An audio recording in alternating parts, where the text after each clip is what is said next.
মনে করেন একদিন পর একদিন 15,000 16,000 এরকম। হ্যালো এভরিওয়ান, আসসালামু আলাইকুম। আজকের পরিচয় করিয়ে দেব 15,000 টাকার কৃষকের কাছে, যার দৈনিক ইনকাম 15,000 টাকা। চলুন দেখে আসি তার আসল রহস্য।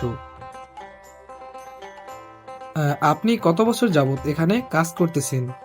এই 4 বছর এই গেটটায় লাগাইছি। এবার মনে করেন আপনার এই যে উস্তে ছোট যেগুলো ছোটটা, আর আছে আপনার শসা, আর এই লাউ, আর করলা, আর আছে আপনার ওই লম্বা বরবটি যেটা মানে টমেটো চারা দেওয়া রয়েছে। এবার মানে রোপণ করে তা মনে করেন অন্যান্য বছর তরকারির যে দাম থাকে, সবজির যে দাম থাকে, সেই হিসাবে এই বছর তো সবজির অনেক দাম।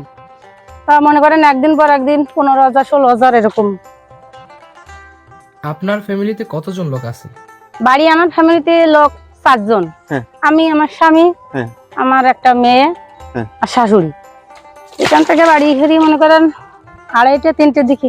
তারপরে যে আমি আবার গরু বাছুর গুলোরে জল দিই, কুটো দিই, হাঁস মুরগি দিয়ে খেতে দিই, যে স্নান করে আমি নিজে খাওয়া দাওয়া করি, যাই সংসারে টুকটাক যে কাজ আছে আমার সেগুলো করে রেখে আমি চলে আসি। আবার মনে করেন 6:30 7টার দিকে যাই সন্ধ্যায়।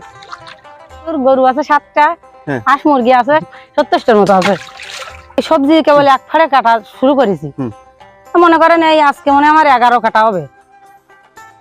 4:30 কি 5টার দিকে ঘুম থেকে উঠি। ওই সময় উঠার পর আমার সংসারের যাবতীয় কাজকর্ম করে গরু বাছুর হাঁস মুরগি খাওয়ার তাকে খাবার গোছায় রেখে এসে আমি আমার সবজির ক্ষেতে কাজ করি।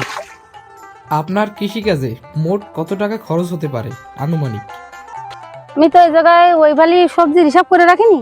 আমি এই জায়গায় রেনু দিছি, হরিণার বাচ্চা দিছি, বাগদা দিছি, এইগুলো দিয়ে মনে হয় তো আমার 50-এর মতো খরচ হতে পারে। ভিডিওটি ভালো লাগলে ফলো এবং সাবস্ক্রাইব করে দিবেন। আল্লাহ হাফেজ।